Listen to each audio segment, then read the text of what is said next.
Puji nama Tuhan, bertemu lagi kita dalam PA Berea. Biarlah kita terus diperlengkapi dengan kebenaran firman Tuhan. Mari kita nyanyikan pujian, ku bersyukur padamu Tuhan atas kasih-Mu. Kita tinggikan namanya. Haleluya. Ku bersyukur padamu Tuhan atas kasih-Mu, dan bermazmur bagi nama-Mu yang kudus.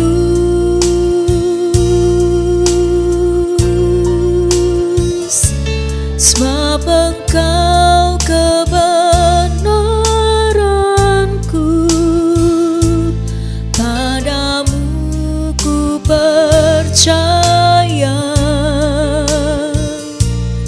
Betapa mulianya Tuhanku, ku rindu menyatakan. Tinggikan dirimu mengatasi langit, kebesaran-Mu Tuhan mengatasi bumi. Tinggikan dirimu mengatasi langit, kemuliaan-Mu Tuhan mengatasi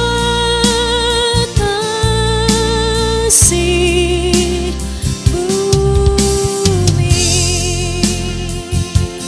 Ku bersyukur padamu Tuhan, ku bersyukur padamu Tuhan atas kasih-Mu, dan bermazmur bagi nama-Mu yang kudus.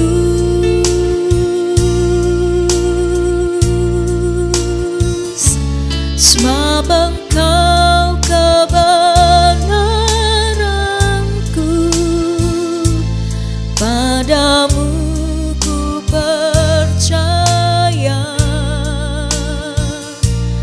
Betapa mulianya Tuhanku, ku rindu menyatakan. Tinggikan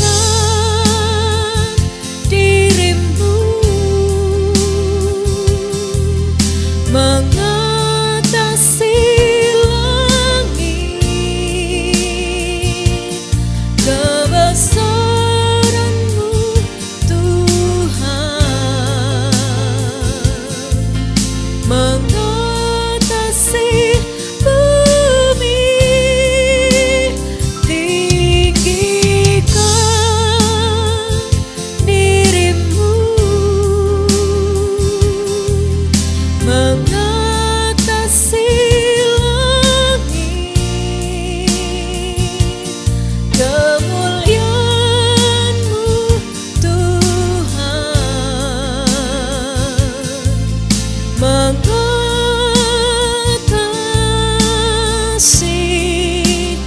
bumi.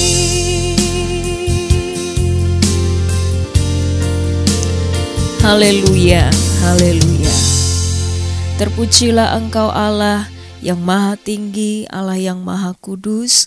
Engkau layak kami puji, Engkau layak kami muliakan. Terima kasih Tuhan Yesus buat kasih karunia-Mu, buat kasih setia-Mu yang kami dapat nikmati sampai dengan hari ini.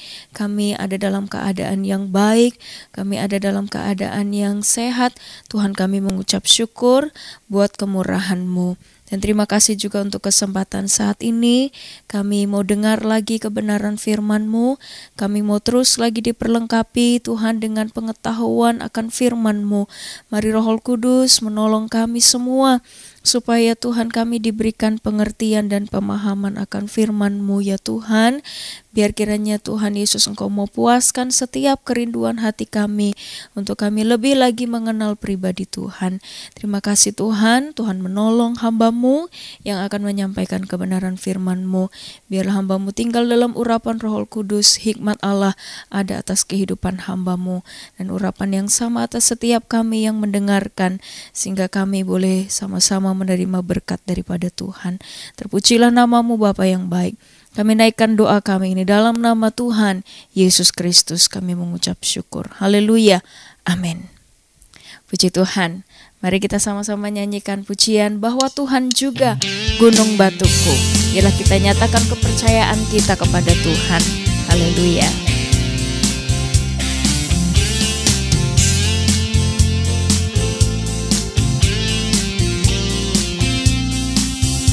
Bahwa Tuhan juga gunung batuku, bahwa Tuhan juga kota bentengku, bahwa Tuhan juga penolongku,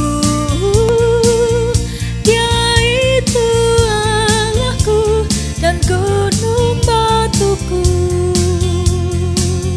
Aku percayakan Dia, Dia perisaiku. Aku percayakan Dia, tanduk selamatku. Aku percayakan Dia, tempat perlindungan, tempat lindunganku yang tinggi. Bahwa Tuhan juga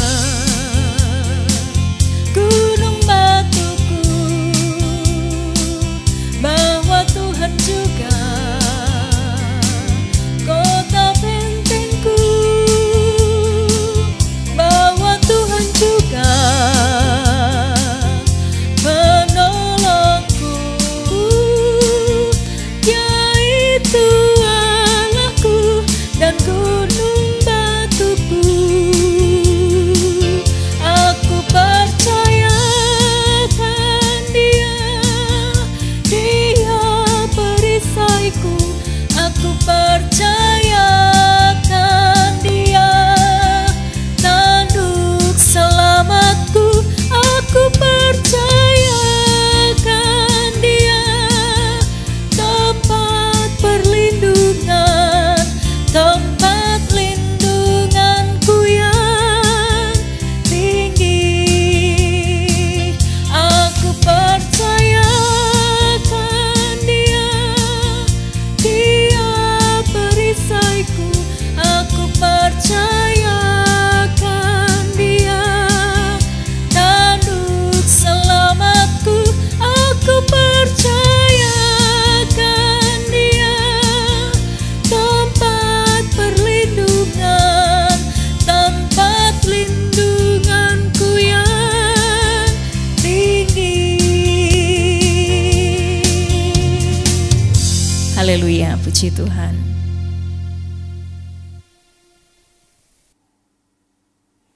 Haleluya. Saya percaya saudara tetap dalam keadaan baik. Dan kalau kita masih dapat menyaksikan program ini, pembelajaran Alkitab Berea, maka tentu saudara ada dalam keadaan yang baik. Pada hari ini kita akan melanjutkan pembahasan tentang roh, yaitu satu dari tema-tema sentral Perjanjian Lama yang sudah kita bahas dalam beberapa waktu yang lalu.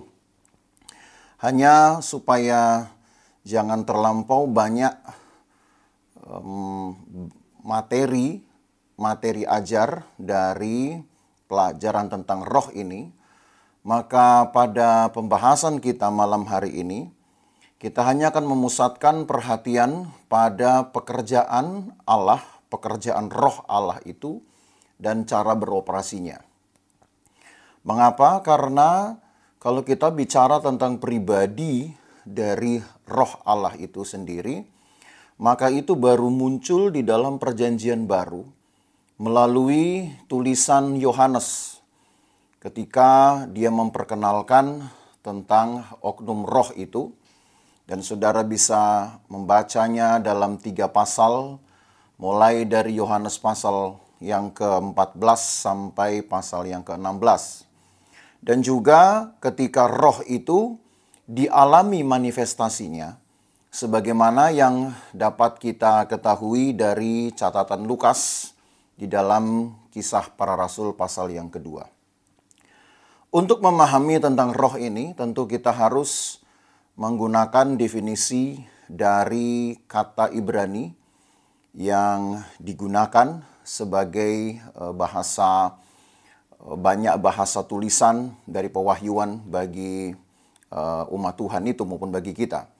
Kata roh datang dari kata ruah yang digunakan di dalam perjanjian lama sebanyak 378 kali.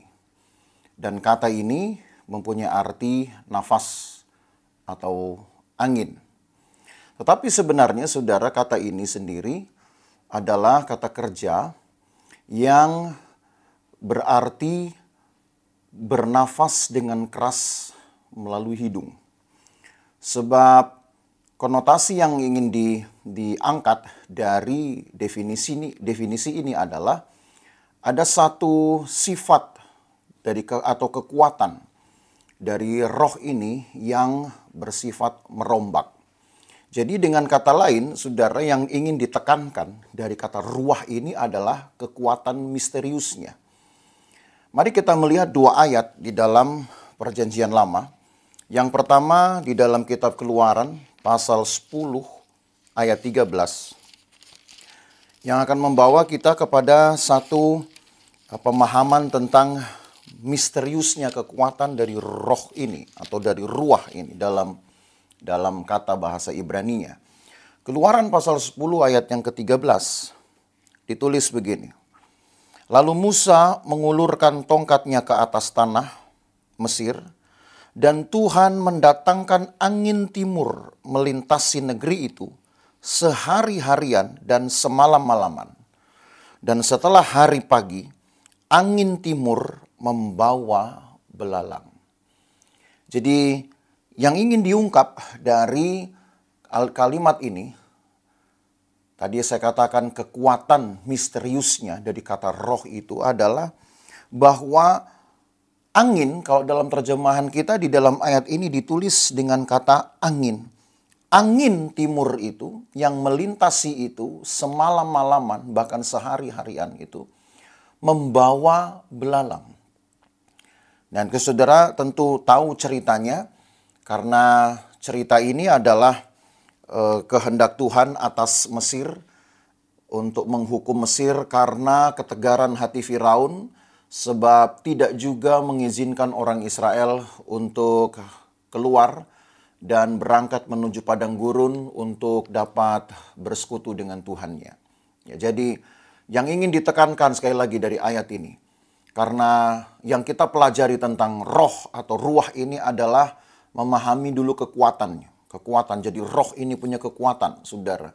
Itu sebabnya tadi saya katakan apa yang akan kita bahas ini beberapa menit ke depan ini adalah atau dipusatkan kepada kekuatannya dan juga caranya dalam beroperasi.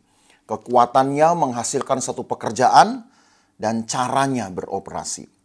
Nah, dari ayat ini kita tahu bahwa roh ini atau angin ini mendatangkan belalang atau dapat membawa belalang. Tentu tidak semua angin bisa melakukannya.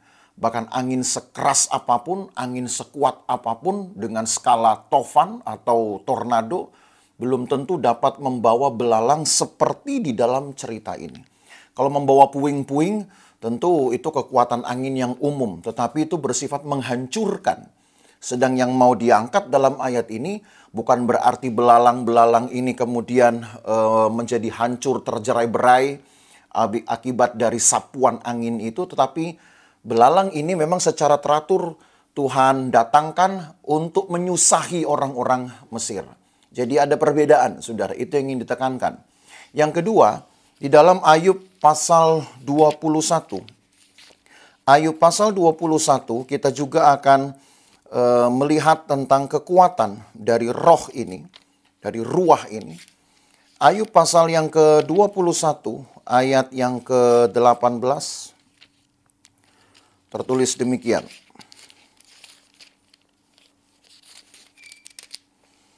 Mereka menjadi seperti jerami di depan angin, seperti sekam yang diterbangkan badai. Jadi ketika Ayub berpendapat tentang orang fasik yang terlihat mujur, ya, yang terlihat baik keadaannya, walaupun mereka tidak hidup sesuai dengan kehendak Tuhan, maka orang-orang ini di hadapan kekuatan Tuhan itu dianggap seperti jerami di depan angin yang tidak mempunyai kekuatan apapun, seperti ringan saja dia, dan dia dapat diterbangkan kemanapun, ke arah manapun sesuai dengan angin itu membawanya. Jadi dari dua ayat ini, saudara, kita diperkenalkan dulu tentang kekuatan.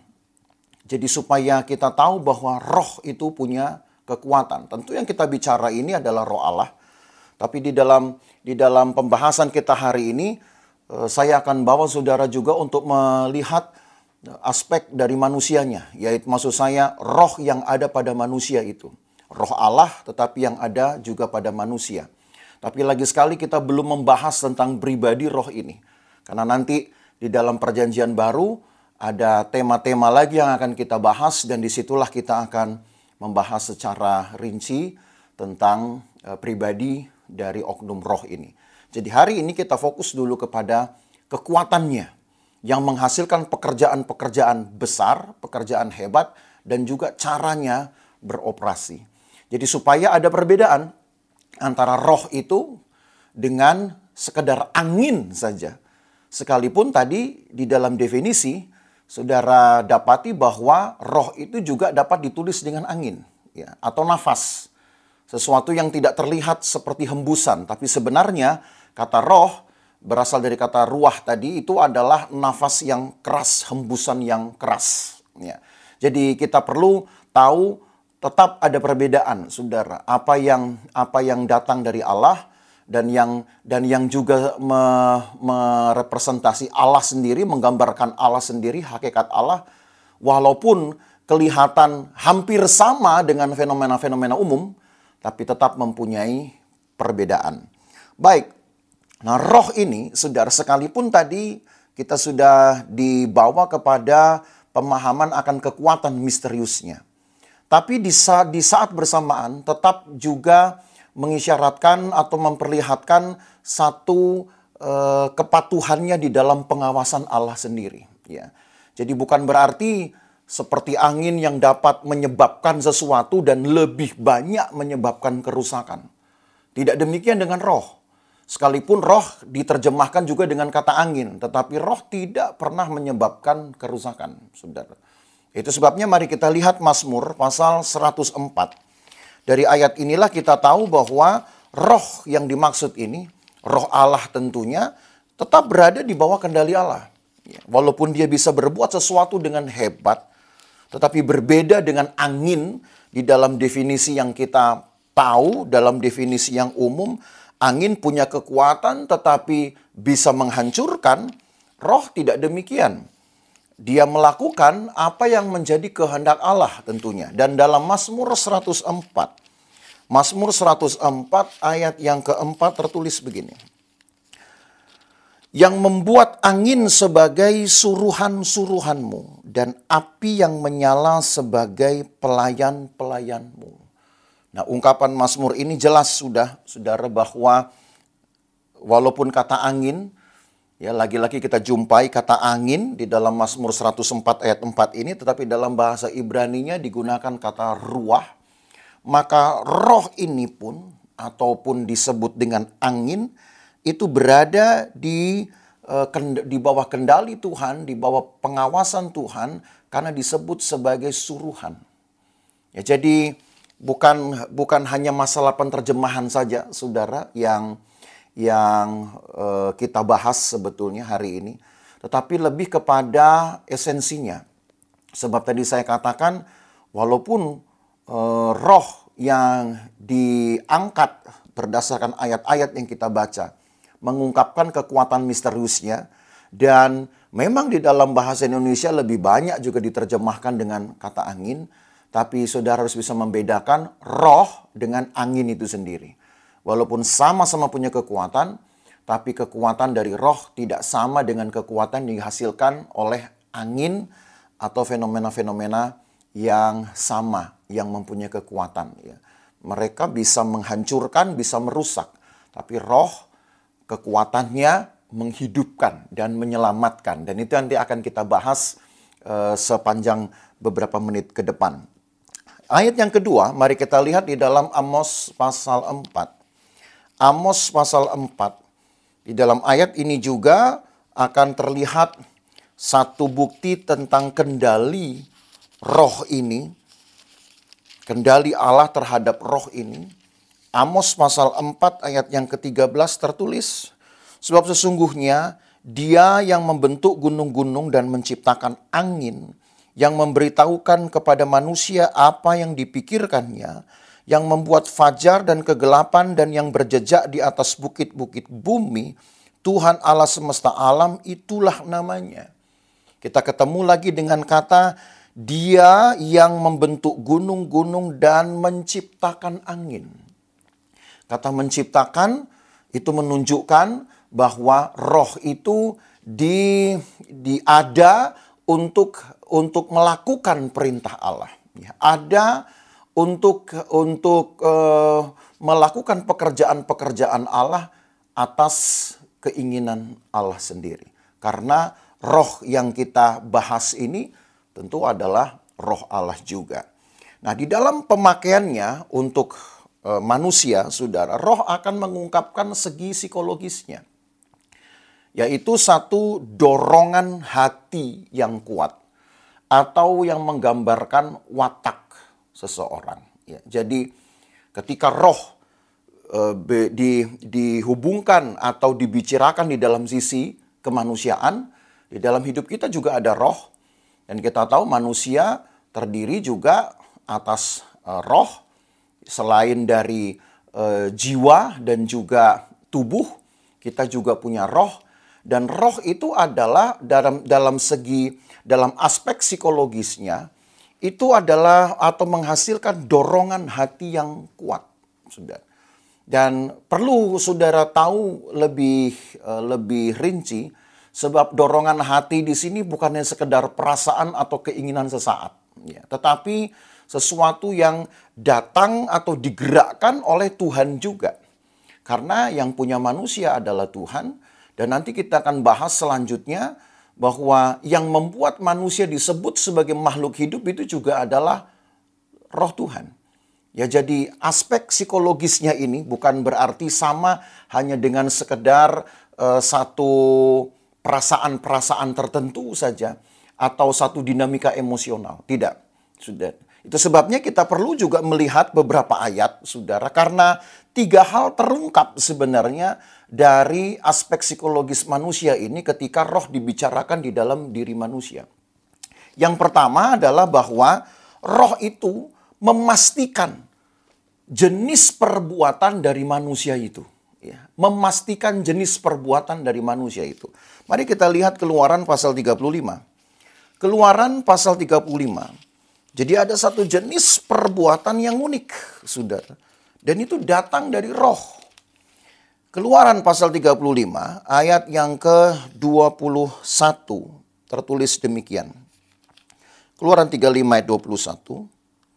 Sesudah itu datanglah setiap orang yang tergerak hatinya, setiap orang yang terdorong jiwanya, membawa persembahan khusus kepada Tuhan untuk pekerjaan melengkapi kemah pertemuan dan untuk segala ibadah di dalamnya dan untuk pakaian kudus itu. Perhatikan kalimat awal dalam ayat ini. Sesudah itu datanglah setiap orang yang tergerak hatinya, setiap orang yang terdorong jiwanya. Siapa yang melakukan itu, saudara?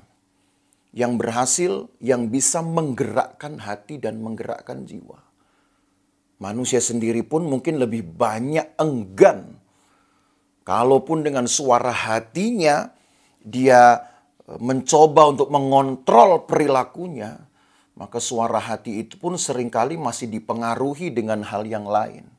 Entah ajakan orang, entah mungkin juga tiba-tiba ada satu perasaan bersalah. Tetapi apa yang dikatakan di ayat ini, ada seorang yang datang karena digerakkan hatinya, didorong jiwanya untuk melakukan sesuatu. Apa itu? Memberikan persembahan. Nah, kalau untuk melakukan sesuatu bagi kepentingan sendiri, mungkin manusia masih bisa mengupayakan satu dorongan itu. Tapi kalau untuk melakukan sesuatu yang bersifat memberi, artinya juga kita membagi yang kita punya, maka tentu tidak akan mudah dari manusia sendiri, dari pikiran kita bisa mengontrolnya. Itu yang pertama yang perlu kita tahu untuk dapat membedakan, saudara ya. Tadi saya katakan aspek psikologisnya itu dengan hanya dinamika emosional saja. Yang kedua, bahwa roh di dalam seseorang itu juga memberi pengertian. Kalau aspek dinamika emosi, dia tidak memberi pengertian, hanya menyertai saja perilaku orang. Ya, mari kita lihat ayatnya dalam Ayub 32. Ayub 32. Jadi yang kedua, roh di dalam diri manusia memberi kepadanya pengertian. Ayub 32 ayat yang ke-8 tertulis begini. Ayub 32 ayat yang ke-8. Tetapi roh yang di dalam manusia dan nafas yang maha kuasa, itulah yang memberi kepadanya pengertian. Maka dari ayat ini saudara bisa memahami bahwa roh ini bukan hanya sekedar kekuatan. Bukan hanya sekedar kekuatan yang menghasilkan pekerjaan besar. Bukan juga sekedar kekuatan yang mendorong satu perilaku-perilaku tertentu manusia. Tapi juga bahkan memberi sebuah pengertian. Maka kekuatan apa saudara yang bisa menyamainya? Kalaupun toh roh diterjemahkan dengan kata angin. Angin tidak akan bisa memberi pengertian apa-apa. Jadi itu yang perlu saudara garis bawahi untuk membedakan. Karena di dalam lembaga Alkitab Indonesia, di dalam Alkitab kita, cetakan lembaga Alkitab yang kita pegang ini, saudara kan banyak menjumpai kata angin yang menunjuk kepada roh itu sendiri, baik pekerjaan maupun metodenya. Jadi supaya saudara mempunyai satu konsep yang benar tentunya, yang kuat. Yang ketiga, bahwa roh itu juga terbuka pada pengaruh Allah. Mari kita lihat Hagai pasal 1. Roh terbuka pada pengaruh Allah. Jadi ini untuk menunjukkan juga perbedaan tadi. Roh di dalam diri manusia yang juga mengungkap aspek psikologisnya dibedakan dengan dinamika emosinya saja. Ya. Hagai pasal 1. Hagai pasal 1 ayat yang ke-14. Mari kita baca. Tuhan menggerakkan semangat Zerubabel bin Sealtiel, bupati Yehuda, dan semangat Yosua bin Yozadak, imam besar, dan semangat selebihnya dari bangsa itu, maka datanglah mereka lalu melakukan pekerjaan pembangunan rumah Tuhan semesta alam Allah mereka. Tuhan menggerakkan semangat. Semangat untuk melakukan sesuatu. Dan kata menggerakkan inilah saudara, kata semangat ini juga digunakan kata roh itu. Jadi ada kekuatan yang mendorong seseorang untuk melakukan sesuatu tetapi dengan pengertian. Bukan hanya sekedar semangat Ya, bukan hanya sekedar energi baru untuk ikut-ikutan, tapi melakukan sesuatu atas dasar pengertian untuk tujuan yang jelas. Nah, setelah kita mengetahui definisi-definisi dari roh ini dan membuat dan memberi perbedaan-perbedaan dengan kekuatan-kekuatan yang sejenis, ya, walaupun saya katakan terjemahan-terjemahan yang akan kita temui banyak akan menggunakan kata angin daripada kata roh. Tapi dari penjelasan ayat-ayat ini saya yakin saudara sudah dapat memahami dan memberi perbedaan ya yang cukup yang besar ya dari roh dengan angin, bahkan dengan kekuatan-kekuatan yang dihasilkannya. Maka saudara, kalau kita menelusuri lebih lanjut tentang roh ini, maka terlihat ada hubungan istimewa antara Allah dengan manusia. Roh dengan roh yang ada pada manusia, roh Allah dengan roh Allah yang ada pada manusia, itu akan mengungkapkan hubungan yang istimewa. Namun kita juga harus membatasi saudara pemahaman ini bahwa kita belum membicarakan tentang pribadi roh Allah itu dengan sisi kemanusiaannya. Karena itu nanti saya katakan di dalam perjanjian baru kita akan membahasnya itu. Tapi hubungan-hubungan yang istimewa ini akan kita telusuri sejauh dari perbedaan dari kuasa Allah yang menghasilkan kekuatan yang menghidupkan dan menyelamatkan dibandingkan dengan manusia yang mempunyai atau yang banyak terikat dengan kelemahan-kelemahan. Tetapi oleh karena kekuatan roh, maka manusia ini dapat dimampukan untuk melakukan pekerjaan yang sesuai dengan kehendak Tuhan. Nah, itu akan kita bahas, saudara, pada pertemuan hari ini. Maka mari kita melihat dulu di dalam Yesaya pasal 31. Yesaya pasal 31. Yesaya 31 ayat yang ketiga. Firman Tuhan tertulis demikian. Yesaya 31 ayat 3. Sebab orang Mesir adalah manusia, bukan Allah. Dan kuda-kuda mereka adalah makhluk yang lemah, bukan roh yang berkuasa. Apabila Tuhan mengacungkan tangannya, tergelincirlah yang membantu dan jatuhlah yang dibantu. Dan mereka sekaliannya habis binasa bersama-sama. Nah, dari sini pun sudah terlihat perbedaan antara kekuatan yang dibantu atau kekuatan yang coba ditambahkan, tetapi tetap mempunyai batasnya. Saudara. Sementara roh adalah kekuatan yang tanpa batas. Sehingga jelaslah Yesaya berkata di ayat 3 itu, orang Mesir adalah manusia bukan Allah. Tapi bukan pribadinya yang mau diangkat di sini. Kuda-kuda mereka adalah makhluk yang lemah, bukan roh yang berkuasa. Nah, itu yang mulai digarisbawahi. Kelemahan itu dengan kekuasaan. Lalu kemudian apabila Tuhan mengacungkan tangannya, jadi tetap saja ada kendali Tuhan. Seperti tadi kita bicarakan. Tergelincirlah yang membantu dan jatuhlah yang dibantu. Maka siapapun yang berdiri, saudara, berhadapan dengan kekuatan Allah ini. Dibantu, yang membantu, artinya mendapat bantuan, tambahan kekuatan, maka tidak akan dapat menguasai. Itu yang diangkat temanya. Kuda-kuda mereka adalah makhluk yang lemah. Jadi kalau kuda saja sudah disebut makhluk yang lemah, dan tenaga kuda lebih besar dari tenaga manusia. Maka kalau kuda saja sudah disebut makhluk yang lemah, apalagi manusia, saudara ya. Tapi dibandingkan dengan kekuatan Allah, tentu sangat jauh sekali. Jadi itu yang akan kita bahas, saudara, selanjutnya. Bahwa roh ini adalah satu kekuatan yang berada di bawah kendali Tuhan, tetapi dia juga dapat menghadirkan satu kehidupan, bahkan bertindak untuk menyelamatkan sesuai dengan hati Tuhan dan memang sesuai dengan apa yang ada pada kekuatan Tuhan sendiri.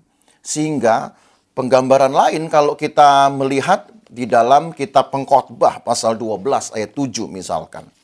Mari kita melihat Pengkhotbah pasal yang ke-12 ayat yang ke-7. Tertulis begini saudara. Debu kembali menjadi tanah seperti semula, dan roh kembali kepada Allah yang mengaruniakannya. Debu kembali menjadi tanah. Karena debu tanah inilah manusia dibentuk. Tapi pada akhirnya dalam waktu tertentu dia kembali kepada materi yang fana, yang lemah, yang tidak punya arti. Dan kalaupun dia menjadi berarti, itu karena roh yang ada pada manusia itu sendiri. Jadi dengan demikian saudara, yang diperhadapkan ini adalah kekuatannya.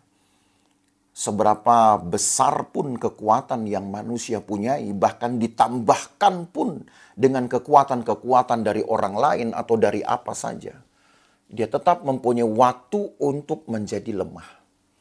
Baterai ada waktunya untuk bekerja dan menjadi lemah. Semua sumber energi saudara satu waktu akan menjadi lemah. Bahkan matahari pun Alkitab berkata sebagai satu sumber energi pun satu waktu akan habis dan melemah. Tapi roh Tuhan kekuatannya tidak pernah habis. Dan bukan hanya kekuatan tidak pernah habis, dia bisa tetap memberikan kehidupan. Inilah uniknya kekuatan dari roh Tuhan itu sendiri. Sampai seorang Yehezkiel pun mendapatkan satu pengalaman. Ya, mulai dari penglihatannya tentu, tapi juga dia mendapatkan satu pengalaman tentang roh yang dinyatakan sebagai kuat kuasa yang memimpin. Diidentikan dengan roh Allah yang menghidupkan tentu.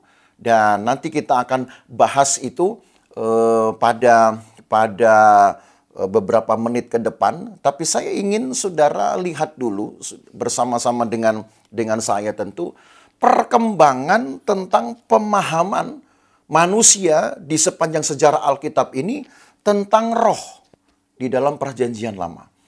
Supaya kita memahami secara utuh, ya. Roh Tuhan itu yang diungkap di dalam Alkitab dengan mengikuti perkembangan pemahaman dari manusia-manusia di sepanjang sejarah penulisan Alkitab itu sendiri. Sebab inilah uniknya kita belajar tema-tema sentral, saudara, supaya saudara tahu bahwa satu tema ini mempunyai riwayat atau meriwayat di dalam hidup manusia sepanjang sejarah atau periode manusia hidup. Dan itu yang sudah kita bahas sejak kita membahas tentang penyingkapan diri Allah. Lalu saudara belajar sifat-sifat dasar Allah. Saudara belajar perjanjian dan hukum sebagai syaratnya.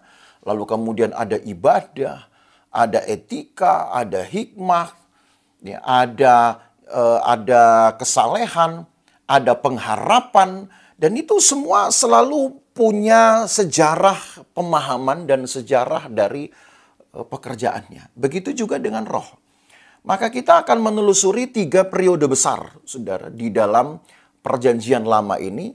Yang pertama adalah periode awal sampai dengan periode pra-Israel.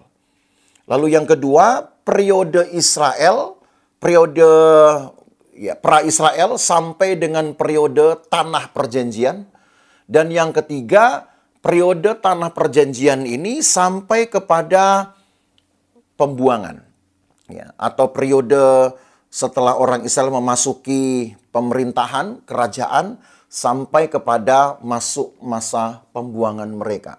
Nah, kalau kita melihat pada periode awal, dan itu berarti kita lihat mulai dari penciptaan sampai kepada Yusuf, ya, karena sampai dengan pra-Israel.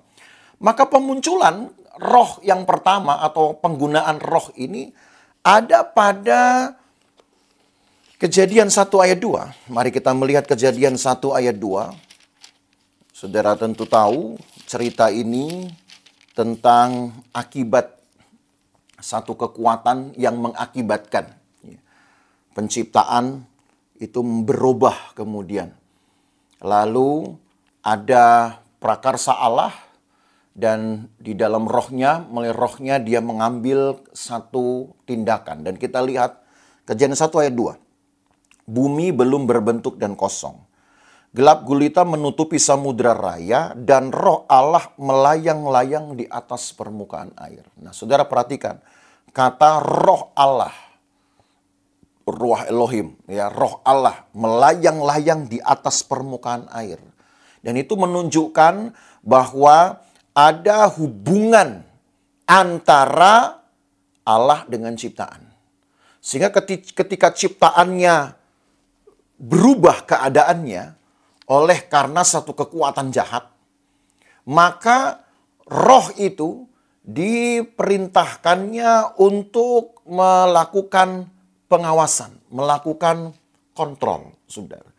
Dan dari ayat inilah, saudara, tanpa kita dulu mengekstrak ayat ini secara berlebihan, tapi yang ingin saya tunjukkan kepada saudara yang terungkap pertama dari ayat ini adalah bahwa Allah sangat memperhatikan ciptaannya. Sehingga ketika ciptaannya itu dirusak atau berubah keadaannya oleh karena kekuatan jahat, dia tidak membiarkan. Tapi dia memerintahkan rohnya untuk melayang-layang di atas permukaan air. Jadi di situ ada isyarat nanti bahwa tentu roh ini akan bekerja, akan melakukan sesuatu sesuai dengan perintah Tuhan. Karena tadi kita belajar bahwa roh ini berada di bawah kendali dan pengawasan Tuhan. Tapi di sini membuktikan bahwa ada hubungan antara Allah dengan ciptaannya. Dan hubungan ini kemudian dipertegas, saudara, di dalam penciptaan manusia. Ya, ketika manusia dijadikan, mari kita lihat pasal 2 sekarang, ayat yang ke-7. Ketika manusia dijadikan, maka roh ini pun menghadirkan atau menjadi simbol dari sebuah kedekatan hubungan Allah dengan manusia. Kalau tadi dengan ciptaan, sekarang lebih khusus dengan manusia. Dan bahkan juga menghadirkan satu aktivitas-aktivitas yang penuh dengan misteri. Kejadian 2 ayat yang ke-7. Ketika itulah Tuhan Allah membentuk manusia itu dari debu tanah dan menghembuskan nafas hidup ke dalam hidungnya. Demikianlah manusia itu menjadi makhluk yang hidup. Nah, saudara perhatikan kalimat ini.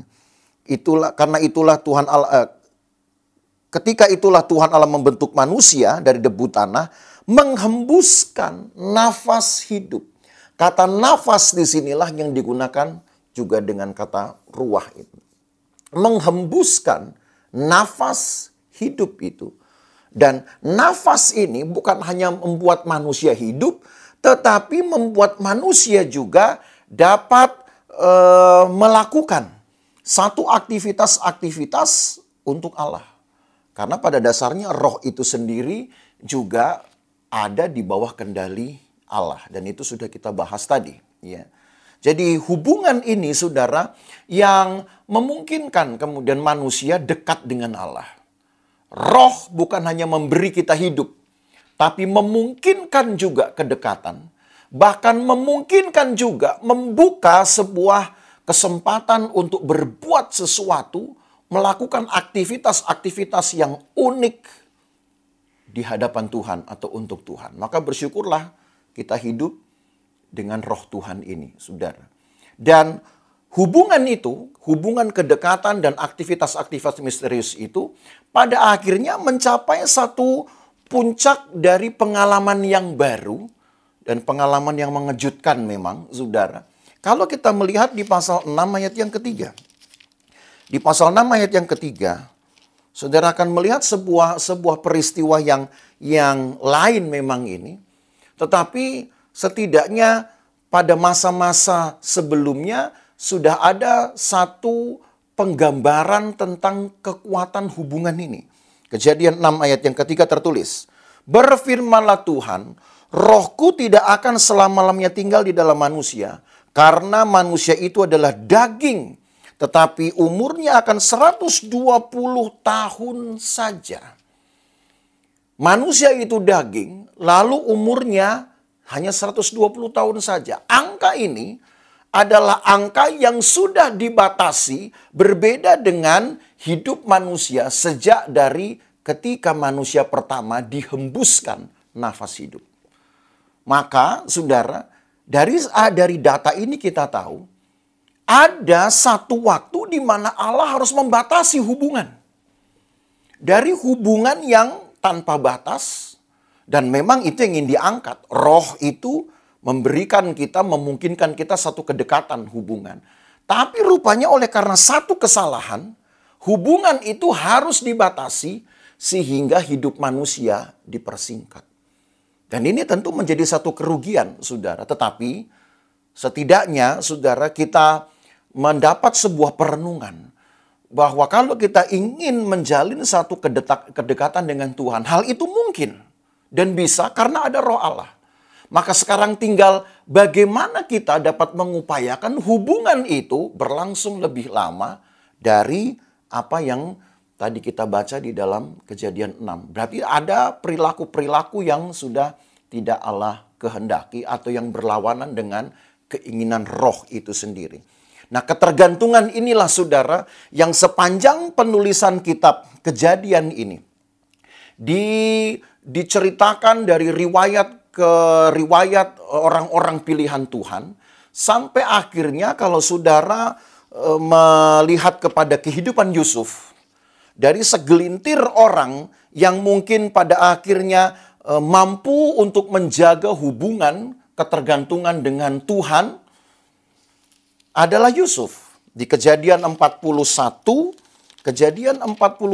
ayat yang ke-38 tertulis begini. Kejadian 41 ayat yang ke-38 tertulis, lalu berkatalah Firaun kepada para pegawainya, mungkinkah kita mendapat orang seperti ini, seorang yang penuh dengan Roh Allah. Lagi kita belum bicara tentang pribadi Roh Allah di sini. Tapi apa yang diungkap oleh penulis Alkitab tentang Yusuf yang diakui sebagai orang yang penuh dengan Roh Allah, maksudnya adalah orang yang memiliki pengertian karena roh yang ada di dalam dirinya.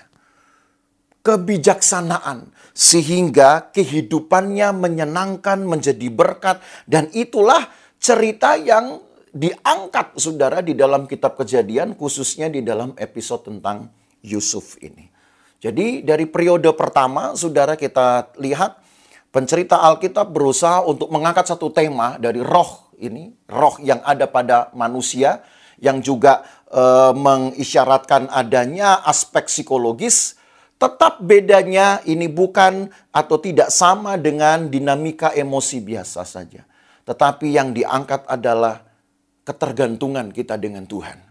Dan bahwa satu upaya yang Allah lakukan untuk manusia yang hidup karena roh Tuhan ini dapat melakukan sesuatu sesuai dengan keinginan Tuhan sehingga hubungan itu terjaga. Di dalam periode yang kedua, saudara, masuk pada periode pra-Israel sampai kepada tanah perjanjian, maka di situ ada Musa sampai dengan Samuel. Kita akan melihat sebuah ungkapan yang berbeda. Bahwa roh, ketergantungan manusia dengan roh menghasilkan sesuatu yang berkembang. Kalau pada Yusuf menghasilkan pengertian, tetapi sekarang pada Besaleel bahkan menghasilkan satu keahlian. Mari kita lihat Keluaran pasal 31. Dan ini memang berbeda ya, dibanding dengan Yusuf, satu pengertian, dan itu memang sudah merupakan hal yang luar biasa pada masa itu. Tetapi berkembangnya sebuah pola pikir, perilaku, kebudayaan tentu berkembang juga. Tuntutan roh itu dan pekerjaan roh itu juga. Nah, di dalam diri Besaleel, kalau saudara baca Keluaran pasal 31, Keluaran 31 ayat yang ketiga, maka roh ini sekarang menghadirkan keahlian. 31 ayat yang ketiga ditulis, dan telah kupenuhi dia dengan roh Allah, dengan keahlian dan pengertian dan pengetahuan dalam segala macam pekerjaan. Jadi ada progresivitas, saudara, ada peningkatan ini. Yusuf disebut orang yang penuh roh Allah, tetapi sebenarnya ciri yang mau diangkat adalah dia punya pengertian. Tapi Bezaleel, dia punya keahlian, bahkan kecakapan di dalam melakukan segala pekerjaan.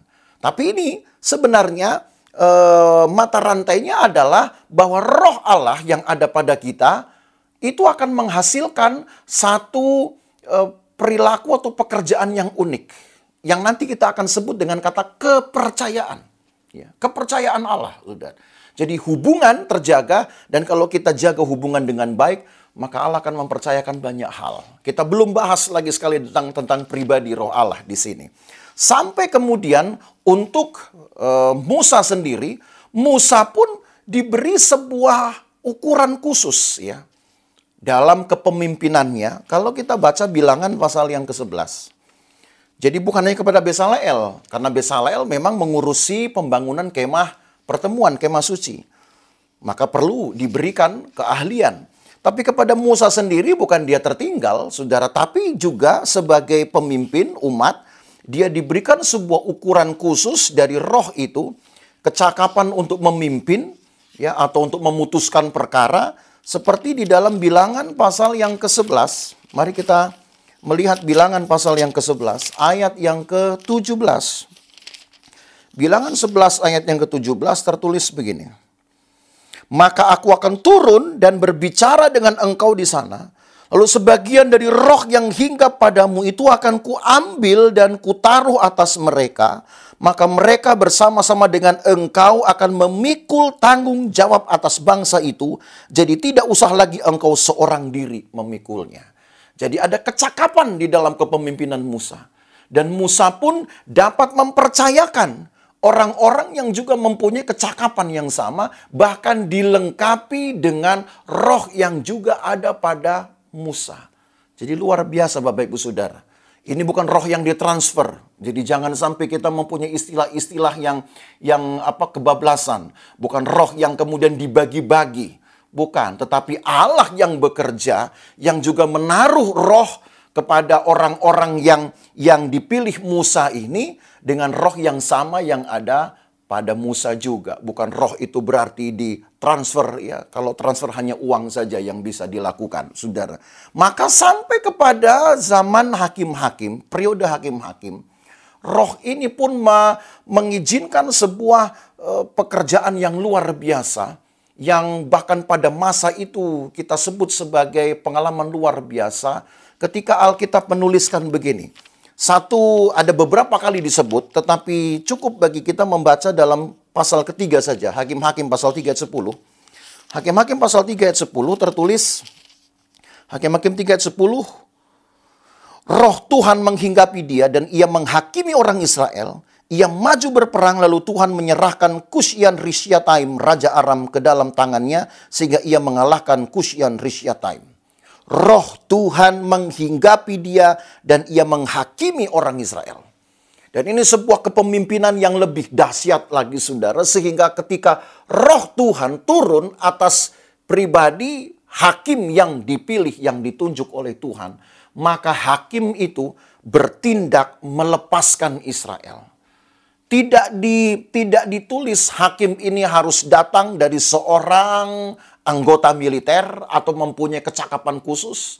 Tapi siapapun dia, ketika roh Tuhan menghinggapi, maka ia dimampukan untuk melepaskan umatnya dari penindasan. Dan itu pekerjaan roh, saudara. Dan sampai kepada Samuel. Masih di periode ini ada Samuel, saudara.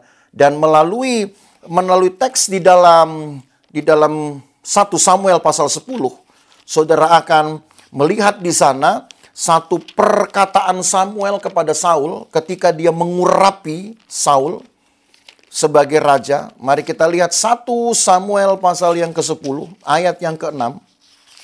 Dan dari ayat inilah saudara kita dibawa kepada satu pengalaman yang lebih luas lagi tentang roh ini, dari roh ini. 1 Samuel 10 ayat yang ke-6, Ini perkataan Samuel kepada Saul ketika Saul dilantik sebagai raja.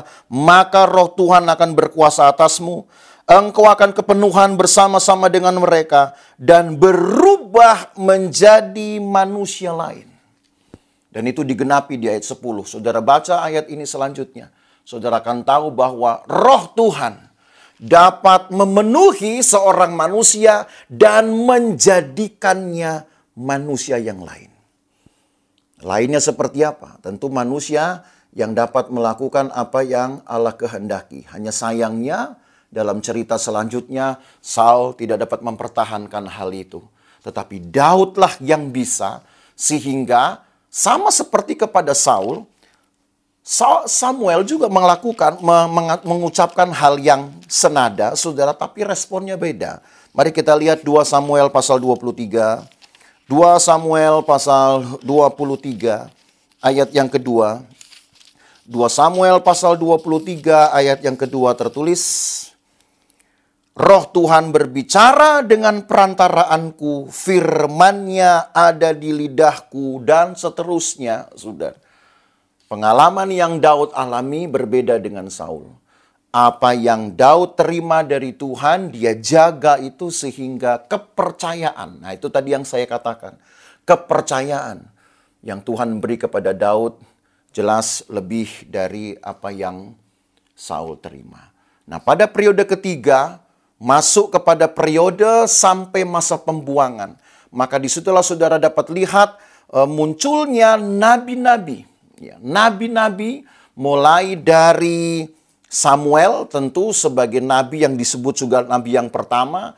Lalu ada Elia, Elisa, sampai kepada Yeremia. Nabi yang bersuara terakhir, saudara, tentang